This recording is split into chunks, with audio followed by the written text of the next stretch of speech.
आखाती देशांमध्ये सध्या युद्धजन्य स्थिती असल्यामुळं खतांसाठी आवश्यक असलेला कच्चा माल वेळेवर उपलब्ध होत नाही आणि जो होत आहे तो चढ्या किमतीने होतो आहे आणि त्याचा परिणाम म्हणजे आता भारतीय बाजारपेठेमध्ये रासायनिक खतांच्या किमतीमध्ये मोठ्या प्रमाणात वाढ झालेली आहे। काही काही खतांच्या किमतीमध्ये सुमारे 400 रुपयांची ही वाढ झालेली आहे।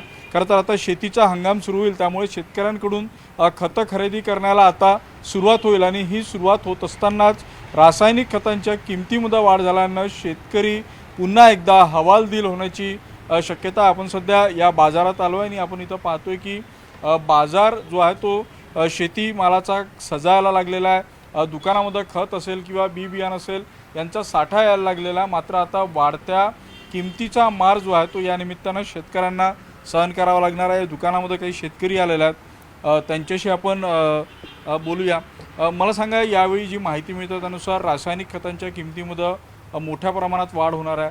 शेतकरी म्हणून ही झालेली वाढ तुम्हाला परवडणारी असणार आहे? नाही नाही, आम्हाला म्हणजे कसं दरवर्षी कोणत्या ना कोणत्या कारणाने काही ना काही सल्फेट आता 400 रुपयाने, कोणतं 150 रुपयाने वाढलं आहे। प्रत्येक वस्तू पेस्टिसाईडमध्ये वाढ होऊ राहिली।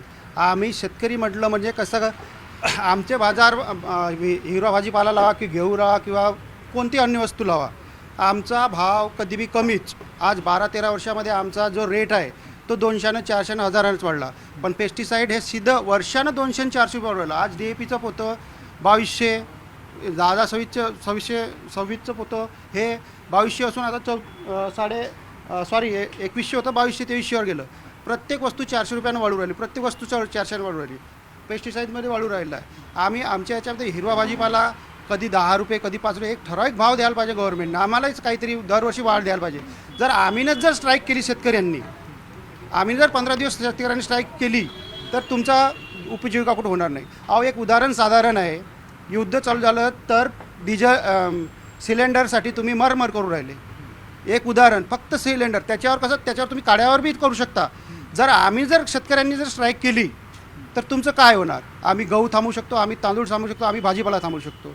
मला माझ्या गव्हर्नमेंटला एकच म्हणणं आहे की शेतकऱ्याकडे जास्त तुम्ही हाव द्या, कारण की आम्ही जसा आपला भारत देश कृषी क्रांती आहे त्या पद्धती आम्ही तयार केला आहे, तुम्ही नाही केला आहे। आम्ही जर म्हटलं तर काही करू शकतो, म्हणून आमच्याकडे जास्त लक्ष द्या। आमच्या पेस्टिसाईडमध्ये, सल्फेटमध्ये तुम्ही कमी भाव करा आणि आमच्या हिरव्या भाजीपाल्याला, कडधान्याला जास्त भाव द्या, अशी मी अपेक्षा करतो। तुमची ही मागणी आहे की हे सगळे भाव कमी करायला पाहिजे। समजा हे भाव कमी केले नाही तर तुमचं बजेट यावर्षीचं कसं बिघडेल? आम्ही जे बजेट करतो त्याच्यापेक्षा जास्त आमच्या शेतामध्ये आम्ही जे अपेक्षा करतो की 1 लाख वाचेल, ते 2 लाख वाचेल, मजूर मिळत नाही, काही मिळत नाही, शेती मायनसमध्येच असते आमची।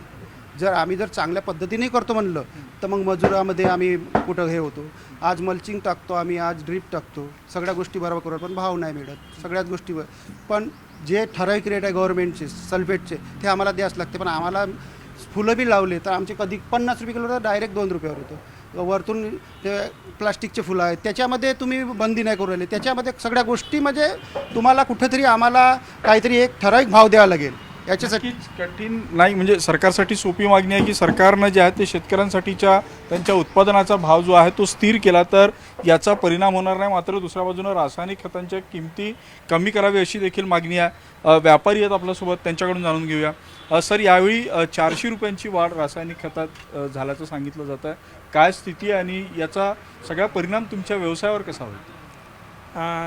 आखाती देशामध्ये युद्धाची स्थिती असल्यामुळे हा संकट जे आहे पूर्ण देशासमोर आलेला आहे। ह्याच्यामध्ये निश्चित रूपानं शेतकरी जे आहे प्रभावित होत आहे, पण सरकारची पण मजबुरी आहे, कारण जे 266 रुपयाची युरियाची जे बॅग सबसिडीवर देत आहे ते सरकारला 2500 ते 3000 रुपये प्रति बॅग त्यांना कॉस्टिंग येत आहे। तर देशामध्ये युरियाचे कारखाने आहे, नत्रयुक्त खताचं विशेष शॉर्टेज आहे। या युद्धामध्ये नत्राला बनवण्याकरता जे कच्चा माल LNP म्हणून गॅस आणि मिथेन गॅस हे बाहेर देशातून आपल्याला आखाती देशामधून आयात करावं लागते आणि त्याच कच्च्या मालाचा शॉर्टेज असल्यामुळे आपल्या देशात सध्या तरी खताची पूर्तता खरीप सीजनपर्यंत जमू शकते, पण समोर रबी सीजनमध्ये ही स्थिती जर आखाती देशामध्ये जर हे युद्धाची स्थिती सुधारली नाही तर समोर जाऊन आपल्या देशासमोर खूप मोठा संकट उभा होऊ शकते। तर सर, हे सगळं असलं तरी शेतकऱ्यांना हे परवडणार असणार आहे का? 400 रुपये जर एका बॅगवर वाढले तुमच्याकडे ज्यावेळी शेतकरी खरेदीसाठी येतो 400 रुपये एका बॅगवर वाढले तर हे त्याला परवडेल का बजेट? निश्चित रूपानं शेतकऱ्याला हे परवडण्यासारखं नाही आहे. याच्यामध्ये सरकारला थोडं पुढाकार घ्या लागेल. आपल्या खतामध्ये 12% भरमसाठ GST टॅक्स लागते आणि जे शेतकऱ्याला लागणारं पेस्टिसाईड आहे याच्यावर 18% भरमसाठ GST टॅक्स जे आहे भारत सरकार वसूल करत आहे. तर याच्यामध्ये सरकारने पुढाकार घेऊन 18% चा हा जो GST टॅक्स आहे पूर्ण देशामध्ये हे माफ केलं पाहिजे किंवा याला एकदम कमी 18%वरून 5% आणलं गेलं पाहिजे, जेणेकरून शेतकऱ्याला फूल नाही तर फुलाची पाकळी म्हणून मदत होईल. नक्कीच पेट्रोल डिझेलचे भाव वाढल्यानंतर सरकारनं त्यांच्या एक्साईज ड्युटीमध्ये कमी करून जे आहेत ते सामान्य नागरिकांना दिलासा देण्याचा प्रयत्न केला. तशाच पद्धतीनं जर GSTमध्ये जर काही कमी केली तर शेतकऱ्यांना खरीप हंगामासाठी जे आहे ते मदत होऊ शकेल. त्यामुळे सरकार आता हे वाढलेले दर कमी करण्यासाठी काय उपाययोजना करतात हे पाहणं महत्त्वाचं असणार आहे.